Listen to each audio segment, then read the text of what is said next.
मुलगा जो असतो जन्माला घेतल्या मुलगा असो किंवा मुलगी, तर यांना जशा आपण सुरुवातीच्या काळामध्ये वेगवेगळ्या कोविडची लस असेल, पोलिओची लस असेल, नाही का, अशा वेगवेगळ्या प्रकारच्या वयानुसार महिन्याच्या याच्यानुसार आपण त्याच्या नोंदी पण ठेवतो आणि लस पण घेतो. पण हा जो रोग आलाय कोरोनाचा, हा सुद्धा संसर्गजन्य रोग आहे आणि याच्या शरीरामध्ये त्याचे ड्रॉपलेट्स तयार होण्यासाठी सर्वांनी ती लस घेतली, दोघं लस, तर त्याच्या शरीरामध्ये त्याची प्रतिकार करण्याची ताकद वाढणार आणि भविष्यात तो रोग जर थोडंसं लक्षणेही आपल्याला थोड्याफार आल्या तर गंभीर स्वरूपात आपण आजारी पडणार नाही, बरोबर. आणि त्याच्यामुळे ती लस घेणं फार गरजेचं आहे. ज्यांनी आतापर्यंत लस घेतल्या ते पोलीस असतील, ते शिक्षक असतील, ते आपल्या जिल्हाधिकारी कार्यालयाचे कर्मचारी असतील किंवा इतर शासकीय अधिकारी असतील किंवा आपल्या देशाचे संरक्षण करणारे सर्व मंडळी, सर्व आपले लोकप्रतिनिधी, हे याच्यामुळे देशाचे वेगवेगळे यंत्रणा चालतात. या सर्व लोक जर घेत असतील,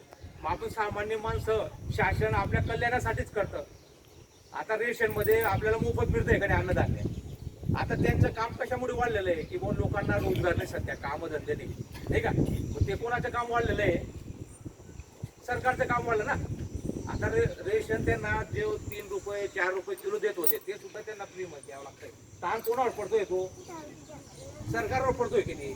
मग ते कशाला करतील असं?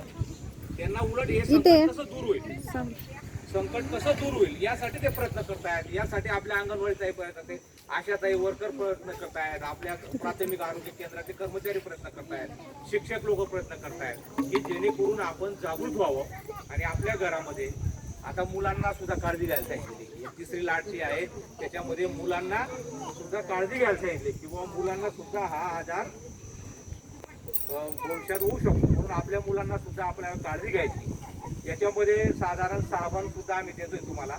साबणाने सुद्धा हात धुतलं म्हणजे वारंवार हात धुवायचे. आपण कुठं बाहेर गेले कोणत्या वस्तूला हात लावला, बरोबर. आता मी एवढं तुम्हाला सांगतो, मी माझी बळाकीन मारत, परंतु पहिली लाट मध्ये सुद्धा मी फिरत होतो जिथं काही लोकांना अन्नधान्य पुरवणं, रेशन किट पुरवणं अशी जबाबदारी आमच्यावर होती.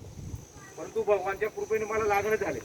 परंतु मी काय केलं म्हणजे मी मला काही देवाने असं समाजकार्य करतोय म्हणून असं काही याला सोडून द्या असा नियम असेल का त्याचा? नाही.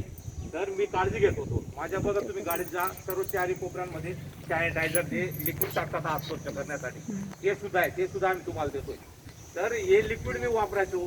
घरी गेल्याबरोबर लगेच आंघोळ करून घेणे, स्वच्छ आपले कपडे धुवायला टाकणे, बरोबर. आणि कुठं हात वगैरे लागले वारंवार हात धुवणे, हे नियम मी पाळले,